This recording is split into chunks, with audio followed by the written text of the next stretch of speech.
Hello student. मान लीजिए हम किसी शॉप पे जाते हैं, वहाँ पे हमें 1 केजी का प्राइस पता है और फिर हमसे सडनली हमें 200 ग्राम्स का या 250 ग्राम्स का प्राइस निकालना है। तो कुछ लोग क्या होता है उसमें कंफ्यूज हो जाते हैं। तो वो कंफ्यूज होने की ज़रूरत नहीं है। मैं कुछ आपको ऐसी 2-3 चीज़ें ऐसी बताऊंगी जिससे कि आप कहीं भी जाएंगे तो उसका आसानी से प्राइस निकाल पाएंगे। तो ये आपको डेली लाइफ में भी काफ़ी यूजफुल होगा और एग्जाम्स में भी पूछा जाता है, तो इस वजह से एग्जाम्स में भी आप उसका आंसर आसानी से निकल पाएंगे। तो चलिए देखते हैं, मैं जो बता रही हूँ उसको ध्यान से देखिए, तो वीडियो को लास्ट तक देखिए और चैनल को सब्सक्राइब जरूर करिए। चलिए स्टार्ट करते हैं, कैसे करना है देखिए। मान लीजिए हमें 1 केजी, कुछ भी 1 केजी है, शुगर है। यहाँ मैं शुगर का एग्जाम्पल ले लेती हूँ। 1 केजी शुगर का हमें प्राइस दिया है ₹70।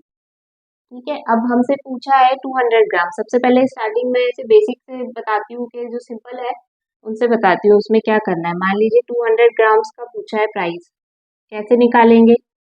तो उसमें कुछ नहीं करना है। 200 ग्राम्स के लिए आप 5 से डिवाइड कर दीजिए इसको, तो यहाँ हमारा आ जाएगा 14। तो ये हो जाएगा ₹14। 14 200 ग्राम शुगर का प्राइस हो गया 14। अब मान लीजिए हमसे पूछा है 250 ग्राम्स का प्राइस, तो उसके लिए क्या करना है, ये 70 को सिंपली 4 से डिवाइड कर दीजिए। तो इसको 4 से डिवाइड करेंगे तो हमें यहाँ क्या मिल जाएगा,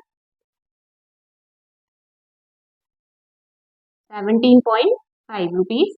17.5 हो जाएगा 250 ग्राम्स का प्राइस। अब ऐसे ही मान लीजिए हमसे पूछा है 500 ग्राम्स, या फिर इसको आधा केजी भी कहते हैं, आधा केजी या फिर 500 ग्राम्स का पूछा है। तो इसके लिए क्या करना है, इसी 70 को 2 से डिवाइड कर देना है। सिंपली 2 से डिवाइड कर दीजिए, तो ये क्या हो जाएगा, 35।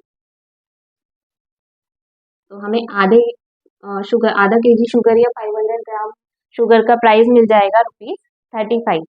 अब और मान लीजिए 100 ग्राम का पूछा है, तो 100 ग्राम के लिए क्या करना है, 70 को 10 से डिवाइड कर देना है। ये तो सबसे इजी है, इसमें हमें इसका प्राइस मिल जाएगा ₹7। इस तरीके से कुछ ये होते हैं बेसिक, जिसमें कि आप डायरेक्टली उसका प्राइस निकाल सकते हैं। कंफ्यूज होने की जरूरत नहीं है। जैसे कि कहीं भी हमें प्राइस पूछा हो, हम शॉप पे जाते हैं तो हम एकदम से कंफ्यूज हो जाते हैं कि अब वो 250 ग्राम का क्या प्राइस होगा या फिर 500 ग्राम का क्या क्या प्राइस होगा। तो ये 3-4 चीजें हैं, ये आप याद कर लीजिए, तो उस तरीके से आप आसानी से उसका प्राइस निकाल पाएंगे। अब मैं थोड़ा सा इसको क्वेश्चन को और थोड़ा चेंज कर देती हूँ। ये तो हो गया सिंपल, इसमें डायरेक्टली हम डिवाइड कर देते हैं। अब हमसे हो सकता है, ये तो सिंपल थे अभी तक। अब इसके अलावा हो सकता है हमसे क्वेश्चन में थोड़ा सा और चेंज करके पूछा जाए। जैसे मान लीजिए 350 ग्राम्स का पूछा जाए, 350 ग्राम्स का क्या प्राइस होगा। तो उसके लिए क्या करना है, वो ऐसे डायरेक्टली डिवाइड होके नहीं होगा। उसके लिए क्या करेंगे हम, जैसे ये 1000, ये 1 केजी, इसको लिख सकते हैं 1000 ग्राम्स। कितने का है ये, ₹70 का। अब इसको कर देना है हमें 100 से डिवाइड। जैसे 100 से डिवाइड यहाँ करेंगे तो यहाँ भी कर देना है। 350 का पूछा है तो यहाँ पे 35 का मल्टीप्लाई और यहाँ पे भी 35 का मल्टीप्लाई कर देना है। यहाँ से 0 0 कैंसिल हो जाएंगे, तो ये हमें वही 350 ग्राम मिल जाएगा। ये सिर्फ मैं आपको समझाने के लिए कर रही हूँ, आपको सिर्फ ये वाला क्वेश्चन सॉल्व करना है। ये तो मैंने समझाने के लिए किया है कि 350 ग्राम्स कैसे आएगा ये। तो इस तरीके से अब इसको सॉल्व कर लीजिए।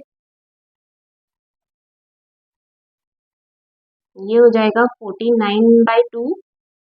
यहाँ में मिल जाएगा 49/2, तो ये हो जाएगा 24.5। इस तरीके से 350 ग्राम्स का प्राइस हो जाएगा ₹24.5। तो अब आपको कंफ्यूज होने की जरूरत नहीं है। कोई भी इस तरीके का होगा, कुछ भी सामान का हमें, किसी भी चीज का हमें प्राइस दे रखा है 1 केजी का, और 200 ग्राम, 250 ग्राम, 350, 650 कुछ भी निकालना हो तो वो आप इस तरीके से निकाल सकते हैं। और 200, 250, 500 और 100 ग्राम्स का बहुत ईजी है, वो तो आप डायरेक्टली डिवाइड करके निकाल लेंगे। पर इस तरीके से थोड़ा सा अगर आपको चेंज करके देते हैं तो आपको इस तरीके से करना है। तो आप इसका 650 ग्राम्स का प्राइस कैलकुलेट करिए और मुझे कमेंट बॉक्स में बताइए कि इसका क्या प्राइस आएगा। वीडियो अच्छी लगी हो तो लाइक ज़रूर करिए और चैनल को सब्सक्राइब ज़रूर करिए।